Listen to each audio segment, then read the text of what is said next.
ಮನುಷ್ಯರಲ್ಲಿ 4 ವರ್ಗವನ್ನು ನೀವು ಹೇಳಿದ್ರೆ ಅಥವಾ ವರ್ಣವನ್ನು ಹೇಳಿ ಉಳಿದಂತ ಇದೆಲ್ಲ. ಆದರೆ ಎಲ್ಲ ಮನುಷ್ಯ ದೇಹವು ತಾಯಿಯ ಹೊಟ್ಟೆಯಿಂದ ಬರುತ್ತೆ. ನನಗೆ ಗೊತ್ತಿದ್ದದ್ದು ನಾ ಹೇಳುವುದು, ತಪ್ಪಾದ್ರೆ ನೀವು ಗೊತ್ತಿದ್ದ ಹೇಳಿದ್ರೆ ಸಾಕಿಲ್ಲ. ಯಾಕೆ ಗೊತ್ತಲ್ಲ? ಅಲ್ಲ, ಗೊತ್ತಿಲ್ಲದನ್ನು ಹೇಳಿ ಗೊತ್ತಿಲ್ಲ. ನನಗೆ ಏನು ಗೊತ್ತಿಲ್ಲ ಅಂತ ನಾನು ಹುಡುಕ್ತಾ ಇರೋದಿಲ್ಲ. ಅದು ನೀವು ಹುಡುಕಿ ಹೇಳಬೇಕು, ನನಗೆ ಹುಡುಕಿ ಹೇಳಬೇಕಲ್ಲ. ಅದಕ್ಕೆ ನಾನು ಹೇಳುದು, ಅನೇಕರಿಗೆ ಗೊತ್ತಿಲ್ಲ ಅಂತ ಗೊತ್ತಿಲ್ಲ. ಅಲ್ಲ, ಅದರಿಂದಲೇ ಅವರಿಗೆ ಎಲ್ಲ ಗೊತ್ತಿದೆ ಅಂತ ಹೇಳುದು. ಅಲ್ಲ, ನೀವು ಬೆರಳ ನನಗೆ ತೋರಿಸ್ತಾ ಇದ್ದೀರಿ. ಗುರುಗಳೇ, ಕೆಲವು ಮುಟ್ಟುವಾಗ ಗೊತ್ತಾಗ್ತದೆ, ಕೆಲವು ನಕ್ಕುವಾಗ ಗೊತ್ತಾಗ್ತದೆ, ಕೆಲವು ಮೂಸುವಾಗ ಗೊತ್ತಾಗ್ತದೆ, ಕೆಲವು ಕೇಳುವಾಗ ಗೊತ್ತಾಗ್ತದೆ. ನನಗೆ ಬೇರೆ ಗೊತ್ತಾಗ್ತದೆ. ಆದರೆ ಈ ಮನುಷ್ಯ ಶರೀರ ಗಾಳಿ, ನೀರು, ಬೆಂಕಿ, ಮಣ್ಣು ಮತ್ತು ಆಕಾಶ. ಗಾಳಿ ಬೀಸುವಾಗ ಗೊತ್ತಾಗ್ತದೆ, ಬೆಂಕಿ ಬಿಸಿಯಾಗುವಾಗ ಗೊತ್ತಾಗ್ತದೆ, ನೀರು ಗೊತ್ತಾಗ್ತದೆ. ನಾವು ಮಣ್ಣಿನ ಮಕ್ಕಳು, ಅದುವೇ ಪ್ರಧಾನವಾಗಿ ದೇಹದಲ್ಲಿ ಇರುವುದಂತೆ, ಉಳಿದದ್ದೆಲ್ಲ ಅಂಶ. ಮೆಟ್ಟಿ ನಡೆಯುವಾಗ ಗೊತ್ತಾಗ್ತದೆ. ನನಗೆ ಆಕಾಶ ಎಂತ ಮೊದಲು ಇನ್ನೂ ಗೊತ್ತಾಗಲಿಲ್ಲ. ಆಕಾಶ ಆಕಾಶ ಹೇಳ್ತಾರೆ. ನಾನು ಮರದ ಬುಡದಲ್ಲಿರುವಾಗಲೂ ಕಾಣುವುದಷ್ಟೇ. ಮರದ ತುದಿಗೆ ಹೋದೆ, ಅದು ಮತ್ತೆ ಮೇಲೆ ನನಗೆ ಸಿಗಲಿಲ್ಲ. ನೋಡಿ ಮುಗಿಯುವುದಿಲ್ಲ. ಹಾಗಾದ್ರೆ ನೋಡೋ ತಪ್ಪುದಿಲ್ಲ. ಅಲ್ಲ, ನಮ್ಮ ಕಣ್ಣೆದುರು ಕಾಣ್ತದೆ. ನೋಡಿದ್ದಲ್ಲ, ಅದೇ ನೋಡಿ ಮುಗಿಯುವುದಿಲ್ಲ. ಇದು ಎಲ್ಲ ಮನುಷ್ಯರ ದೇಹದಲ್ಲಿಯೂ ಹಾಗೆಯೋ? ಹಾಗೆ. ನಿಮ್ಮದು ಹಾಗೆ ಇಲ್ಲ, ನನ್ನದು ಹಾಗೆ, ಇನ್ನೊಂದು ಹಾಗೆ ಎಲ್ಲ ಅರಿವು ಮಕ್ಕಳದ್ದು ಹಾಗೆ ಅದರಲ್ಲಿ ಮೊದಲನೇದು ಎರಡನೇದು ಮೂರನೇದು ಎಲ್ಲ ಪಂಚಭೂತಗಳಿಂದ ಪಂಚಭೂತಗಳು ಪಾಂಚಭೌತಿಕ ಈಗ ಸಂಸ್ಕೃತದಲ್ಲಿ ಬಹಳ ಬೇಗವಾಗಿ ಹೇಳಿದ್ರೆ ನಮ್ಮ ದೇಹವೆಲ್ಲ ಪಾಂಚಭೌತಿಕ 5 ಭೂತಗಳಿಂದ ಉಂಟಾಗುವುದು ಅಂದ್ರೆ ಈ ಲೋಕಕ್ಕೆ ಸಂಬಂಧಪಟ್ಟದ್ದು. ಉಸಿರು ನಿಂತರೆ ಗೊತ್ತಾಗ್ತದೆ, ಉಸಿರು ನಿಂತಿದ್ರು ಒಂದು ಭೂತ ಹೋಯ್ತು ಅಂತ. ಮೈಯ ಬಿಸುಕು ಹೋದ್ರೆ ಅದು ಹೋಯ್ತು, ಮತ್ತೊಂದು ಭೂತ ಹೋಯ್ತು. ಮೈಯಲ್ಲಿರುವ ತನುಸು ಅಲ್ವಾ, ಅದು ಹೋಯ್ತು, ಮತ್ತೊಂದು ಭೂತ ಹೋಯ್ತು. ಈ ಆಕಾಶ ತಪ್ಪು ಹೋಗುದು ಹೇಗೆ? ಅದು ಹೋಗುದಿಲ್ಲ, ಎಲ್ಲ ಕಡೆಗೆ ಇದೆಲ್ಲ ಸೇರಿ ಹೋಗ್ತದೆ. ನಾವು ಹೋದ್ರೆ ಅದು ಇದ್ರೂ ಇಲ್ಲ ಅಂತ, ಅದು ಹೋಯ್ತು ಅಂತಲ್ಲ, ಇದ್ರೂ ಇಲ್ಲ. ಹಾಗಾದ್ರೆ ಪ್ರಧಾನವಾಗಿ ನಾವು ಬೆಂಕಿ ಕೊಡುವುದು ಇದಕ್ಕೆ. ಪಾರ್ಥಿವ ಅಂಶವನ್ನು ತೆಗೆದಿ. ಅಪ್ಪ ಸತ್ತ ಮೇಲೆ ಅಪ್ಪ ಹೇಳಲಿಕ್ಕಿಲ್ಲ ಅಲ್ಲ, ಅಪ್ಪ ನೆನಪಿನಿಂದ ಹೇಳ್ಬೋದು ಅಷ್ಟೇ, ಅಪ್ಪ ಇಲ್ಲ. ಅಪ್ಪನ ಹೆಣ ಆಗ ಹೆಣ ಅಪ್ಪ ಅಲ್ಲ, ಅಪ್ಪನೇ ಹೆಣ ಮಾತ್ರ ಹೆಣ ಅಲ್ಲ. ಅಂದ್ರೆ ಹೆಣ ಇರುವವರಿಗೆ ಮಾತ್ರ ಹೆಣ ಉಳಿದರೆ ಅಪ್ಪ ಇದು ಎಲ್ಲ ವರ್ಗದಲ್ಲಿ ಹಾಗೆ ಎಲ್ಲ ಹಾಗೆ.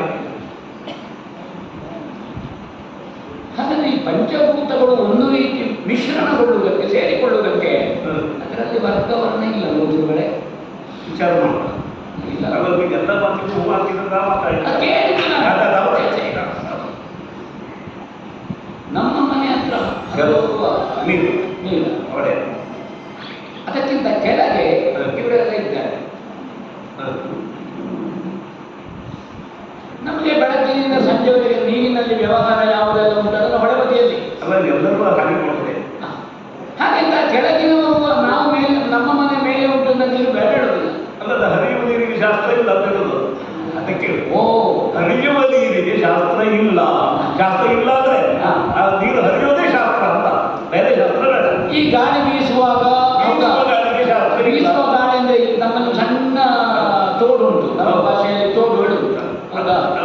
ತೋಡಿ ನೀರು ಅಲ್ಲಿ ಆಚೆ ಬದಿಯಲ್ಲಿರುವವರು ಇವರು. ನಮ್ಮ ಮನೆಯಲ್ಲಿ ಗಾಳಿ ಬೀಸಿ ಅರ್ಥ ಹೋಗುದು, ಆದ್ರಿಂದ ಅವರು ಓಡುದಿಲ್ಲ.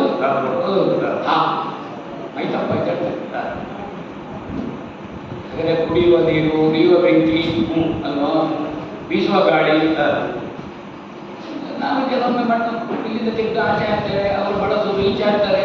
ಅವಾಗ ಇಲ್ಲಿಂದ ಹೋದ ಮಣ್ಣು ಹೇಳುದಿಲ್ಲ ಅವರು. ಮತ್ತೆ ಈಗ ಅವರ ತೋಟಕ್ಕೆ ಮಣ್ಣು ಬೇಕಾದ್ರೆ ಇಲ್ಲಿಂದ ಅದು ಆಗ್ತದೆ. ಅವರ ತೋಟಕ್ಕೆ ಮಣ್ಣು ಕೊಂಡು ಹೋಗುದು ನಮ್ಮಲ್ಲಿಂದಲೇ. ನಮ್ಮದು ಮಣ್ಣಿಗೆ ಜಗಳ ಇಲ್ಲ, ಮಣ್ಣಾಗುವುದು ಅದನ್ನ ಇದಕ್ಕೆ ಯಾವುದಕ್ಕೂ ಇಲ್ಲ.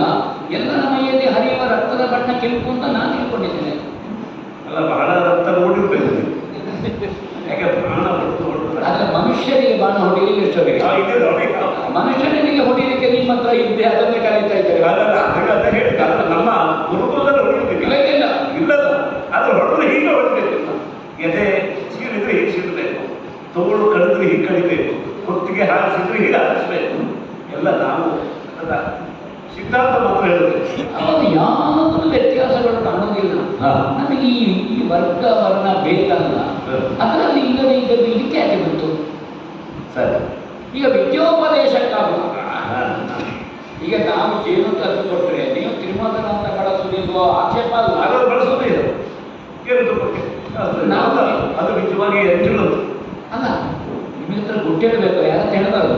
ನಾವು ಜೇನಿನ ಹೊತ್ತಿಗೆ ಕೈ ಹಾಕಿ ತರುವಾಗ ಮಣ್ಣು ಹಿಡಿತಾರೆ, ಜೇನು ಹಿಡಿತಾರೆ. ನಾವು ಪಾತ್ರೆಗೆ ಹಾಕಿ ಹೀಗೆ ಮಾಡದೆ ಕೈ ಹಾಕುದಿಲ್ಲ. ಅಲ್ಲ, ಹಾಗೆ ಮತ್ತೆ ಕೈ ಹಾಕಬೇಕಾದ ಹಾಕದಿದ್ರೆ ಇದಕ್ಕೆ ಈ ಮಣ್ಣು ಅದಕ್ಕೂ ಸೇರ್ತದೆ. ಆಗ ನಿಮ್ಮ ಮನೆಗೂ ಮಣ್ಣು ಬರ್ತದೆ. ಅಲ್ಲ, ಈಗ ನೀವು ಎಂಜಲು ಮಾಡುವ ಮೊದಲೇ ಜೇನು ಹುಳುಗಳೇ ಎಂಜಲು ಮಾಡ್ತಾರಲ್ಲ, ಅದನ್ನು ಹೊರಗೆ ಏನು ಶಾಸ್ತ್ರ ಮಾಡಿದ್ರು? ಜೇನು ಎಂಜಲಲ್ಲ ಅಲ್ಲ, ಹಸುವಿನ ಹಾಲು ಎಂಜಲಲ್ಲ. ನನಗೆ ಹೇಳಿ ಬರ್ತದೆ. ನೀನು ಹೇಳುವಾಗ ಚೆನ್ನಾಗಿ ಹೇಳಿ ಅಂತ ನಾನು ನೆನಪು ಎಂಜಲಲ್ಲ.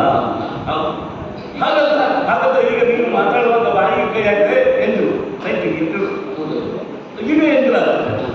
ನಿನ್ನ ಬೆರಳನ್ನು ನೀವೇ ಬಾಯಿಗೆ ಇಟ್ಟರೆ ಎಂಜಲು, ನನಗೆ ಎಂಜಲ, ನಿಮಗೆ ಎಂಜಲ ಅಲ್ಲ. ಅದು ನಿನಗೆ ಎಂಜಲ ಅಲ್ಲ, ನೀವು ಮುಟ್ಟಿದ್ರೆ ನನಗೆ ಎಂಜಲು. ಅದಾಗಿ ಹಾಗೆ ಬಾಯಿ ಕೈಗೆ ಕೈ ಹಾಕಿ ನಾವು ಮುಟ್ಟದಿದ್ರೆ ಆ ಮುಟ್ಟದಿದ್ರೆ ಅದು ಅವ್ರು ಮುಟ್ಟುದಿಲ್ಲ ಅಂತ ಹೇಳಲಿಕ್ಕೆ ಆಗುದಿಲ್ಲ. ಇಷ್ಟು ಸಲಿಗೆ ಕೊಟ್ರೆ ಹೊರಗಡೆ ನೀವು ಕಾಲು ಹಿಡಿದಿರ್ತೀರಪ್ಪ, ಹೌದಾ? ಆದ್ರಿಂದ ಈಗ ಏನಾಗಿದೆ ಅಂದ್ರೆ ನಿನಗೆ ಪೂರ್ಣ ಗೊತ್ತಿಲ್ಲ, ಅರ್ಧ ಅರ್ಧ ತಿಳಿದು ಏನಾದ್ರೂ ಪ್ರಯೋಗ ಈಗ ಅರ್ಧ ಗೊತ್ತಿದ್ದದನ್ನ ಹೇಳೋದಲ್ಲ, ಗೊತ್ತಿಲ್ಲದೆ ಇದ್ದದನ್ನು ಕೇಳಿ ಈ ಅರ್ಧ ಗೊತ್ತಿದ್ದದಕ್ಕೆ ಸೇರಿಸಿದ್ರೆ ಅದು ಸೇರಿಸಿದ್ರು ಕೂಡ ಅಲ್ವಾ? ಸರಿ, ಕೆಲವು ಕಾಡಿನಲ್ಲಿ ಸಿಗುವುದೆಲ್ಲ ಉಂಟು ನಮ್ಮಲ್ಲಿ. ಈಗ ಬಿದಿರಿನ ಎಳೆ ಬಿದಿರು ನಿಮ್ಮಲ್ಲಿ ಉಪಯೋಗ ಅಲ್ಲ, ಅಲ್ಲಿ ಕೆಲವರು ಉಪಯೋಗಿಸ್ತಾರೆ, ಆಷಾಢದಲ್ಲಿ ಅಲ್ಲ ನಾವೆಲ್ಲ ಉಪಯೋಗಿಸ್ತೇವೆ. ನಾವು ಈ ಬಿಂದು ಬಾಣ ಹಿಡಿದ ಮೇಲೆ ನಮ್ಮ ಆಹಾರದಲ್ಲಿ ಕೆಲವು ಪರಿಷ್ಕಾರ ಆಗಿದೆ. ನಾವು ಕಾಡಿಗೆ ಹೋಗುವಾಗ ಬೆಳೆದಲ್ಲಿ ಇರ್ತದೆ ಅಂತ ಹೇಳಲಿಕ್ಕೆ ಬರೋದಿಲ್ಲ, ಅದು ಕಂಡಂತೆ ಇದರಲ್ಲಿ ಯಾವುದರಲ್ಲಿಯೂ ನೀವು ಹೇಳುವಂತಹ ಉಚ್ಚ ನೀಚ ಮಡಿ ಮೈಲಿಗೆ ಇಲ್ಲ ಇಲ್ಲ. ಅದಕ್ಕೆ ವಿದ್ಯೋಪದೇಶಕ್ಕೆ ಯಾಕೆ ಬಂತು ಗುರುಗಳೇ? ಆಕ್ಷೇಪ ಅಲ್ಲ, ಕುತೂಹಲ. ಮಗು ಆದರೆ ನೀವು ಕೆಸರಿನಲ್ಲೇ ಹುಟ್ಟಿದ ಬೆಳೆದ ಯಾವರೇ ಅದನ್ನ ಶಿವನ ತಲೆ ಮೇಲೆ ಕೇಶವನ ಕಾಲುಗಳಲ್ಲಿ ಇರುತ್ತೇವೆ, ಶಿವನ ತಲೆಯಲ್ಲಿ ಇರುತ್ತೇವೆ, ಹೌದಾ? ಅದನ್ನು ದೇವರು ತಿರಸ್ಕರಿಸುವುದಿಲ್ಲ, ಹೌದಾ?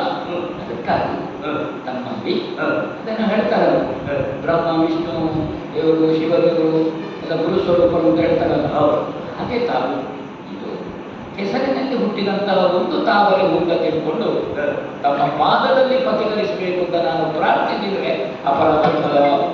ಮರು ಅನೇಕ ಪರಮಾರ್ಥಗಳನ್ನು ಹೇಳಿದ್ದೀನಿ, ಆದರೆ ಜನಪದದ ದೃಷ್ಟಾಂತಗಳೊಂದಿಗೆ ತತ್ವವನ್ನೇ ಮಾತಾಡ್ತೀನಿ. ಎಂಥದ್ದು ಅದರಿಂದ ತತ್ವವನ್ನು ಮಾತಾಡ್ತೀನಿ. ಆ ತತ್ವವನ್ನು ಶೋಧನೆ ಮಾಡೋದಕ್ಕೆ ನಾನು ನಿಮಗೆ ಸಹಕಾರಿಯಾದ. ನಾನು ಮಾತಿಗೆ ಮಾತು ಸೇರಿಸುವಾಗ ಬಹಳ ಎಚ್ಚರಿಕೆ ನೀಡ್ತೇನೆ. ಯಾಕೆಂದ್ರೆ ನೀವು ಮನೆಗೆ ಪ್ರಶ್ನೆ ಮಾಡ್ತಿದ್ದ ನನಗೆ ಗೊತ್ತು, ಗುರುಗಳೇ ನನಗೆ ಗೊತ್ತಿಲ್ಲ ತಪ್ಪ ನಿಂದಿ ಅಂತ ಹೇಳಿಕೊಂಡು ಮನೆಗೆ ಒಂದು ಬಲವಾದ ಪ್ರಶ್ನೆ ಮಾಡುವಾಗ ನಾನು ಉತ್ತರಿಸಬಹುದಾದಷ್ಟು ದೂರಕ್ಕೆ ಮಾತ್ರ ತೆಗೆದುಕೊಂಡು ನಿಲ್ಸಿದ್ದಕ್ಕೆ. ಆದರೆ ನನ್ನದು ಹೊರಡುವುದು ಮತ್ತು ನಿಮ್ಮದು ನಿಲ್ದಾಣ ಸರಿ ಉಂಟು. ಅಲ್ಲ, ಸರಿ ಉಂಟು ಅಂದ್ರೆ ಅದರಿಂದಲೇ ನೀವು ನನ್ನನ್ನು ಗುರು ಅಂತ ಒಪ್ಪಿತ್ತು, ನಾನು ನಿನ್ನ ಶಿಷ್ಯ ಅಂತ ಒಪ್ಪಲಿಲ್ಲ. ಈಗ ಇರುವುದದು. ಈಗ ನೀನು ಗುರು ಅಂತ ಒಪ್ಪಿ ಈಗ ನೀವು ಶಿಷ್ಯ ಅಂತ ಒಪ್ಪದೇ ಇರಲಿಕ್ಕೆ ಏನು ಕಾರಣ? ಅದೇ ಅದು ಮಾತ್ರ ಒಪ್ಪಿಡ್ತೀವಿ. ನೀನು ಗುರು ಅಂತ ಒಪ್ಪುವುದಕ್ಕೆ ಯಾವುದೋ ಕಾರಣ ಅಲ್ಲ, ಎಲ್ಲ ಸರಿಯಾಗಿದೆ. ನಮ್ಮ ಮನೆ ಅಂಗಳದಲ್ಲಿ ಹೊಡೆ ಹರಿದು ಹೋದ್ರೆ ಕೆಳಗಡೆ ಕೆಳಗಡೆ ಕುಳಿತಂತಹ ನೀವು ಅಲ್ಲ ಜಪ ಮಾಡಲ್ಲ, ಆಚಮನ ಮಾಡ್ಬೋದು, ದೇವಸ್ಥಾನಕ್ಕೆ ಹಾಕಲಿಕ್ಕೆ ನೀರು ಕೊಂಡೋಗ್ತೀವಿ. ಹಾಗೆ ಅದೇ ಹೊಳೆಯಲ್ಲಿ ಮೇಲೆ ನಮ್ಮ ಮನೆ ಒಳಗಿನಿಂದ ತಪ್ಪಿಗೆಯಲ್ಲಿ ತಂದ್ರೆ ನೀವು ಖಾಲಿ ಮಾತುಕೊಳ್ಳುವುದಿಲ್ಲ ಅಲ್ವಾ?